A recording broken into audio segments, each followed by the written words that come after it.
Crazy. Democrats are crazy. For Trump, they're going nuts. I have one documented right here. I captured a specimen. Welcome to Doug in Exile. I'm Doug TeNapel. This is where the happy patriots are. Keep that happiness because they're falling apart and this could get dangerous. The Washington Post and the LA Times, for the first time ever, not endorsing a candidate in this race yet. That's one of the big pieces of evidence. The papers are pulling out of endorsing Kamala. I think the Democrats are distancing themselves from her because she is nuclear poison toxic. I mean, this is something newspapers have always done. Now, they're both owned by billionaires, and I've read two different theories. I don't know which is true. I'm going to ask you.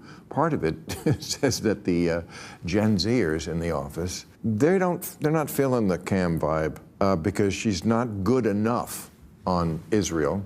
They hate Israel. They're all for Hamas. They think a genocide is going on there, which it absolutely is not. Fracking. This is the best thing about having crazy leftists in your party is that someone like Kamala Harris is seen as too centrist for the flaming left. Things like this, gender issues. She doesn't go far enough. That could be why she loses. Or is it billionaires who own these newspapers who are saying, first of all, it's charming they think it matters to anybody. It's hysterical to me. They think a newspaper editorial is going to change one mind. Yeah, and so why would they ever do endorsements? Maybe they should just have stopped a long time ago and not just on Kamala Harris. In the past, it's what we've done. But is that what's going on here? These billionaires don't want people reading a positive Kamala endorsement? They're just simply afraid of being on the losing side because Kamala's going to go down. You'll see she is going to be kryptonite to the Democrat Party. She will be kind of like Hillary was after she lost. They're like, you had one job. She will be the most hated Democrat. These 23-year-old, gumshoe reporters, they're not the ones calling the shots at the newspapers. And he calls them 23-year-old reporters, more like bloggers. They're just kids. And yeah, they don't call the shots. So they walk out. Some rebels there. I kind of respect that. If this thing goes as badly as it might in terms of a Trump victory, and then a year from now, 2 years from now, we're living in a situation where all the things you just described are happening, I don't think anybody's going to be proud of the fact that they ducked. It's had nothing to say, no opinion. That goes for evangelicals, too. The evangelicals that will not vote in this election because both sides are too icky. You know what? Take a stand. I'm not even telling you who to vote for. Man up. I don't want to make up my mind on a ballot by what the newspaper is telling me to do because I don't trust the newspapers anymore. I don't trust anybody. You don't trust anybody because every communication institution is controlled by liberals. They've been compromised. You're really doing a sick burn on your own side. Conservatives don't control any communication outlet like big tech or journalism. Maybe I'm old-fashioned. I think that our institutions are less powerful than they used to be, but I still think that they matter. Clutching to that institutional power. Guys, hold on. No, you guys ruin the institution, and that's why they have no power. If military four-star generals are willing to raise their hand, which is unprecedented. We're going to get into those loopy military generals that are going against Trump with our Trump derangement syndrome guy that's coming right up. And say this is an unacceptable outcome, that Trump is a danger to America. If generals can do that, if a former chief of staff can do that, never happened before, our newspapers can do it too. Never happened before, not because Trump did something rare or outrageous, but because the left has gone so far to the left that they have generals breaking their own protocol, their own code of conduct to uniquely come out and politicize this election by hitting Trump in an October surprise right before an election, 8 years after the event happened. To explain the stakes, I don't think the stakes are being well enough appreciated. I think when General Milley and John Kelly say the man is a fascist, we should listen to that. You look at him, he's so paranoid. Listen, he looks kind of put together, but he's going to come completely apart by the end. Don't let his tie fool you. Where we really look hard at what is on offer for the American people.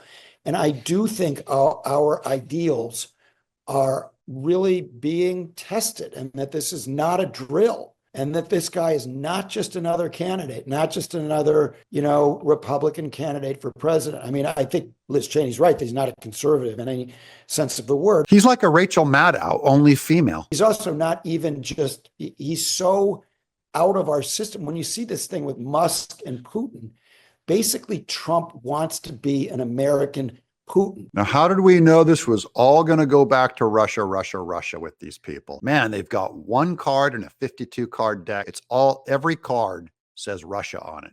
So I just think that, whether the voters are caring about this or not, we need to do everything we can in the closing days to make them care. Make them care. Those are scary words to hear when you're on the right. Hearing it come from the left, how are you going to make them care? You sound like full-on North Korea mode as you fall apart. Is properly focused on the right thing, which is that Donald Trump is dangerous for this country. You're just repeating yourself and talking slower with more emphasis. It doesn't help your argument, buddy. Simply, no matter whether we agree with Harris or totally disagree with her on policy, as Pat Moynihan used to say, taxes go up, taxes go down.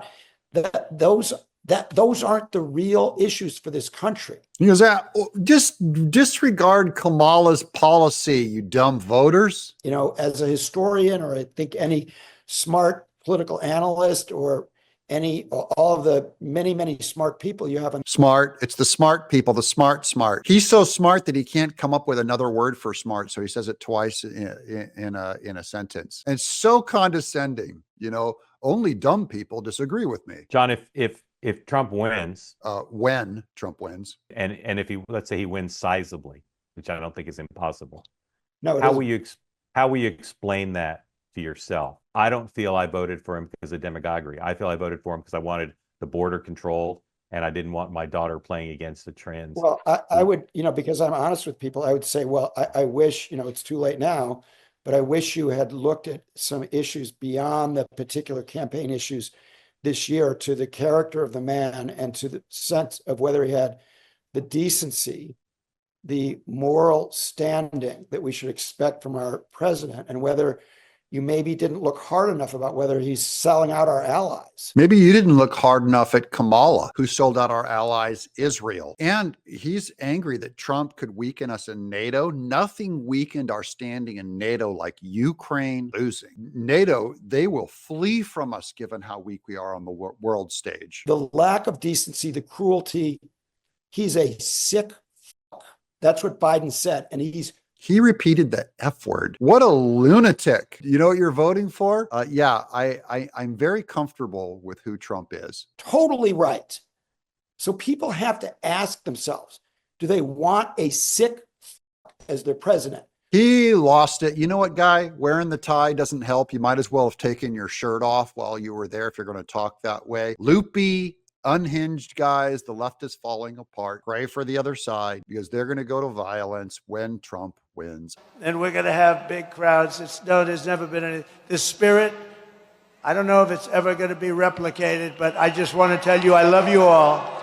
I love you all. I'm Doug, in exile